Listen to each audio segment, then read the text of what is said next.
দেশে চলমান রাজনৈতিক উত্তেজনার মাঝেই ফেসবুকে স্ট্যাটাস দিয়ে পদত্যাগ করেছেন একজন ছাত্র শিবিরের নেতা। শনিবার দেওয়া এক দীর্ঘ স্ট্যাটাসে তিনি তার পদ থেকে সরে যাওয়ার কারণ ও বর্তমান রাজনৈতিক পরিস্থিতিতে শিবিরের ভূমিকা তুলে ধরেন। তিনি লিখেছেন, আমি মনে করি দেশের সেবা এবং নৈতিক কাজের ক্ষেত্র শুধু নির্দিষ্ট কোনো গণ্ডিতে সীমাবদ্ধ নয়, বরং একজন সচেতন নাগরিক হিসেবে আমি এখন থেকে স্বতন্ত্র অবস্থান থেকে সমাজের কল্যাণের কাজ করতে চাই। সময়ের সাথে সাথে এবং সাম্প্রতিক পরিস্থিতি ও ব্যক্তিগত উপলব্ধির জায়গা থেকে আমি বর্তমানে সক্রিয় রাজনীতি থেকে স্বেচ্ছায় পদত্যাগ করছি।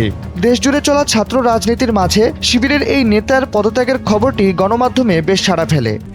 RICL TMX, যুগের পর যুগ স্থাপনা থাকে মজবুত। জানা গেছে তিনি পটুয়াখালীর মহিপুরে শিবিরের সাংগঠনিক দায়িত্বে ছিলেন। তার নাম মোহাম্মদ ইব্রাহিম।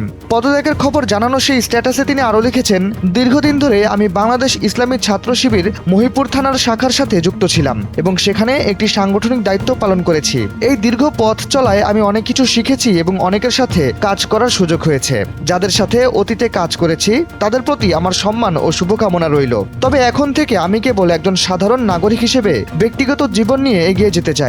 তবে পদত্যাগের বিষয়ে জানতে চাইলে ইব্রাহিম বলেন, দেশের বর্তমান পরিস্থিতি বিবেচনা করে এবং সংগঠনের নেতৃবৃন্দের সঙ্গে আলোচনা করে আমি এই সিদ্ধান্ত নিয়েছি। এটি সম্পূর্ণ আমার ব্যক্তিগত বিষয়।